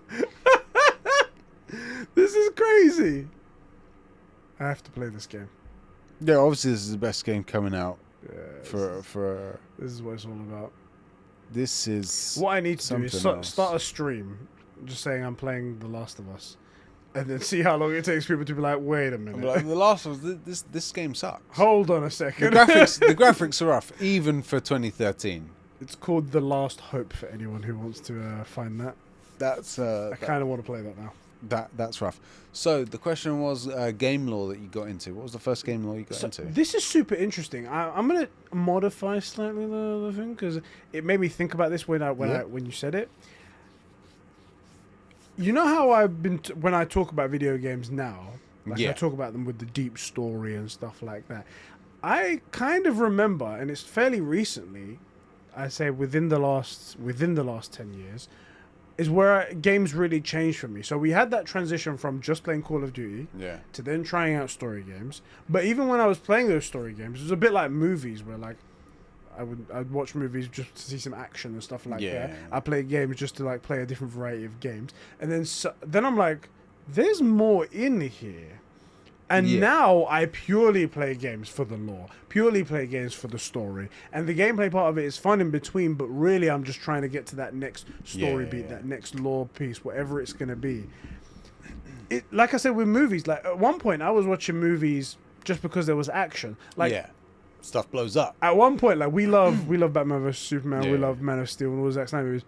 At one point, I was just watching them because, hey, Superman's in it. Yeah, hey, the guy's got lasers for eyes. It's a superhero movie. I'll watch that. And I remember vividly being on the side of like, I don't like this movie. I don't like Batman versus Superman because of the things that people say online. Yeah, I'm part of it. I was part of those people because just like them, someone popular online said it, so I'm going to be saying it as well.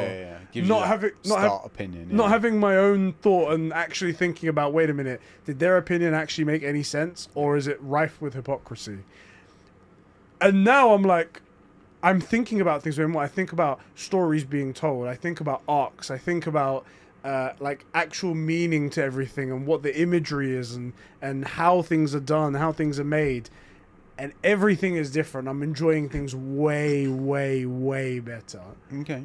It's kind of interesting. Maybe it's an age thing. Maybe you just need to be a little bit older and then you can appreciate things a little bit more. But there are obviously young people as well that get it as well. But for me, definitely, it took some time. And now I'm like, I think, oh man, that's crazy.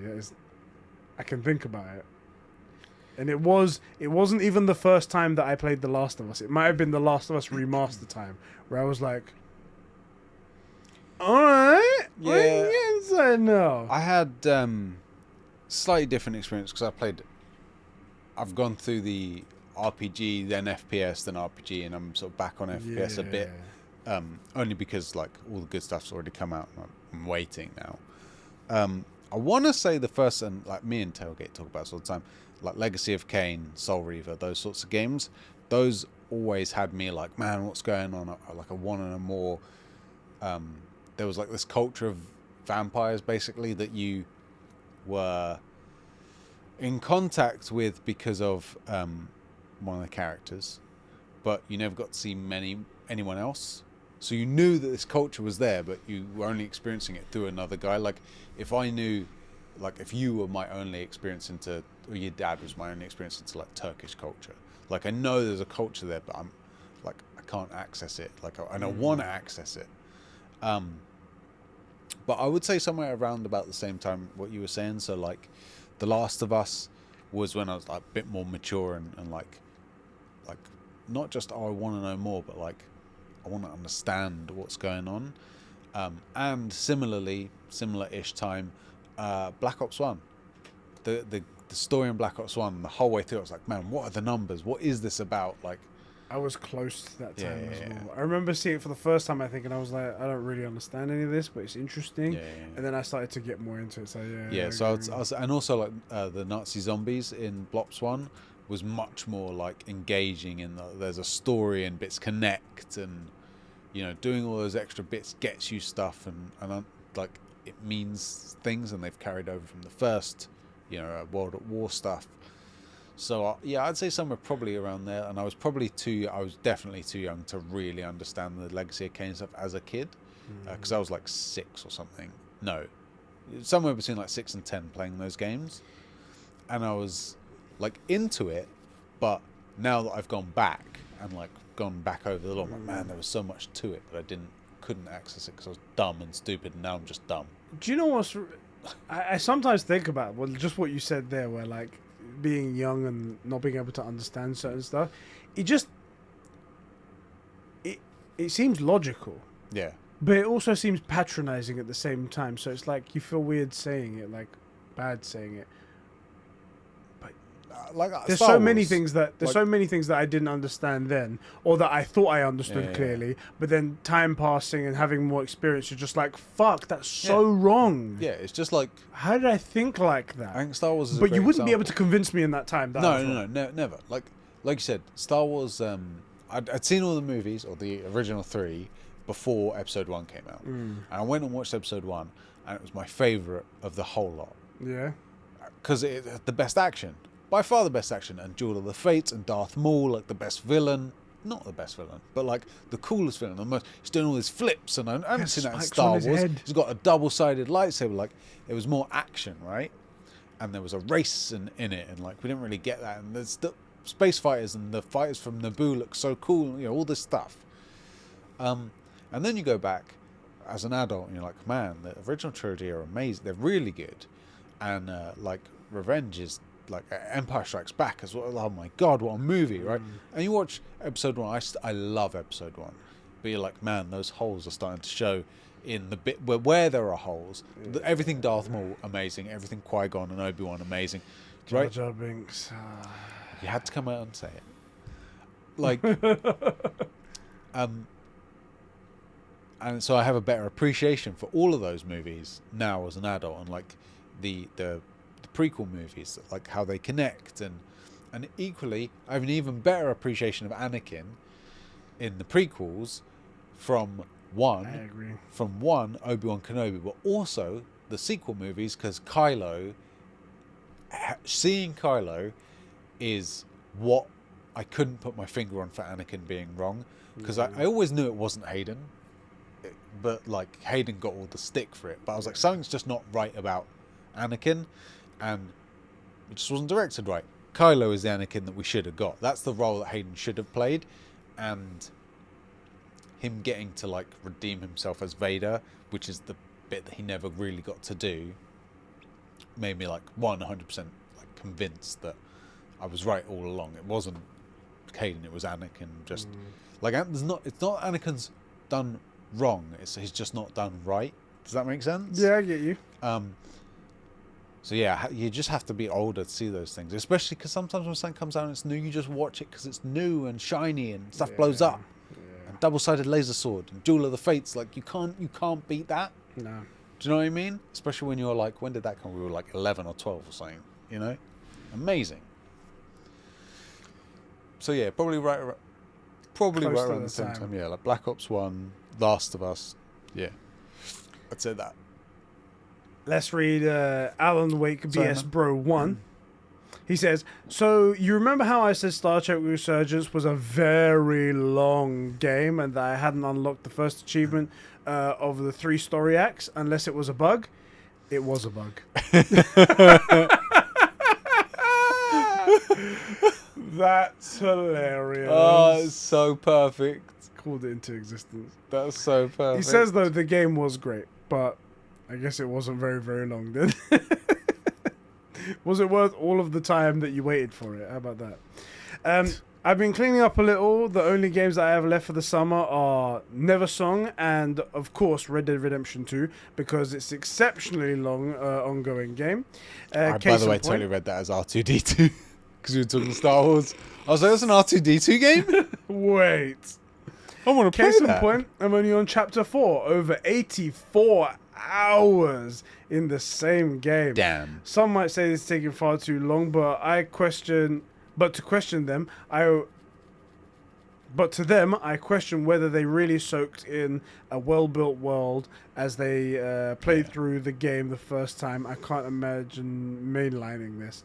Then, Neversong is over. Once Neversong is over, I'll just read Red Dead Redemption 2 and some replays of Alan Wake and the remaster for the arcade sequel, American Nightmare, before I head into a full-blown sequel in October. Alan Wake Remastered, by the way, is on PlayStation Plus, if anyone wants to play it. I put it in my library, and I'm hoping to play that before... I'm never touching it. But what about... It's too freaky. What about Alpha? You're going to upset me. Alpha can suck it. Oh, I agree. I also actually need to finish... I do need to finish the Control DLC. I played one of them.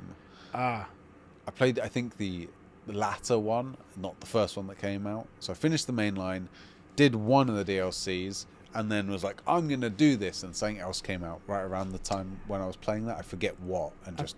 I think if I play Alan Wake first, and then I was to play that, I'd get the context of it. Maybe a bit better. Yeah, apparently there's a few things that connect to Alan Wake. It's called the Alan Wake DLC, isn't it? So. Yeah, I think that's the one that I played, actually. And it was cool, but not cool enough for me to play a scarier game. Control was about my perfect level of horror, because like you're literally a superhero. Do you know what I mean? You have a gun that has a pulse. Right. Exactly. So I'm afraid of nothing. So yeah, I don't see myself playing Alan Wake. I'm sure it's amazing, by the way, but it's just I'm a pussy. Simple as that. He is a pussy. It's true. Gamsmaster says, "G'day, bros. G'day. Hope you're doing all right. Still making my way through Mafia 3. It's almost like it was made by Ubisoft with the extremely repetitive mission structure. Oof. Deep. It is so mind-numbing, but I'm committed to finishing it. I've changed my mind and decided since it's on PS Plus, I'm going to play Alan Wake Remastered since the second game is coming out soon. Not much else on, lads. Have a good one, boys." Thank you so much for swinging by, man. Thank you so much for leaving that nice comment. I appreciate it. Thank you to everyone. Is there anything you're like looking to play soon? Forget Survivor because that's been out for a while. Is there anything like coming up? You're like, man, I want to play this.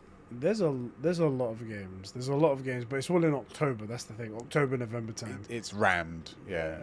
That I don't know how I'm gonna do it because I mean, like right now, I've got 2 games I want to play and I'm barely finding the time to get them. Depends on when this fucking Red Dead Redemption 1 remaster comes out. If it comes out before, I would like to play it. I did like RDR2, and everyone talks about this highly. Do you know what I still haven't played? Do you know what? If I ever get the time, this is what I'll Halo. play. No. Mass Effect. Don't be silly. Don't be silly. Come on now. Wait, who are you, Isak? You fucking loser. No, I'm joking. Morrowind.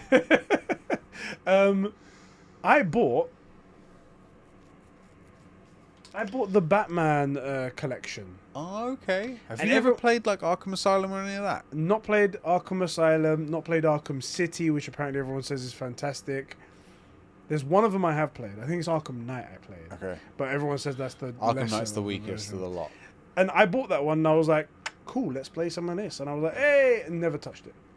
Didn't even install it. Yeah. So I that's something I would like to play. Arkham City. I like Arkham Asylum was obviously my first one of those, and it's very Batman, so I love it. Also, this isn't a complaint, but like City and stuff is a bit more open world, and Arkham Asylum is relatively linear, and I appreciate that in the Batman world. I mean, you're playing as a dude who has mummy and daddy problems. True, and you solve all your problems with money. And he's an emo. Yeah. I mean, you just go through the prison basically throwing cash at people, and then they just stop being criminals. Superpower. I'm rich. Yeah, they don't need to do crimes anymore because they got money. So exactly. Perfect. Exactly. That's why the Joker was such a threat, because he just burns cash. Just burns money. By the way, that scene, it was way more money than he was said was in that power. Yeah. Oh yeah. That was stupid amount of money. That's a lot of money. Like, you know when they say when you like throw away a penny. Yeah. It raises the value of the currency because there's less of it. Like it. Yeah. That's how it was. Imagine what it would do to the currency burning half of it. Deflation. Is that a thing? They'd be like, all of the money is gone. We have no monies. Take your dollar bills out and add 2 zeros to whatever you got there. Just draw it on. Just add it with Sharpie. Because it honestly seemed like he burned all of the cash that's on hand. All of the money in Gotham, in Metropolis, it's just all the money's gone. Just all of it.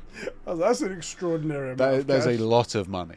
Also, I swear they say that, like, $1 million in cash or whatever, like, it's not a full briefcase. Yeah, it's surprising. I'm gonna Google it. There's one of those like gifts that you see where it's like here's what $100 was like. Here's what $1,000 was like. Here's what and like $1 million is like a couple stacks like this. Yeah, let's have a look. It's not much, especially because you can get them in like what's the biggest denominator? Is it 100? But yeah, there are bigger ones I hear. But are there? Maybe if it is actually, does $1,000 bill actually exist? I don't know.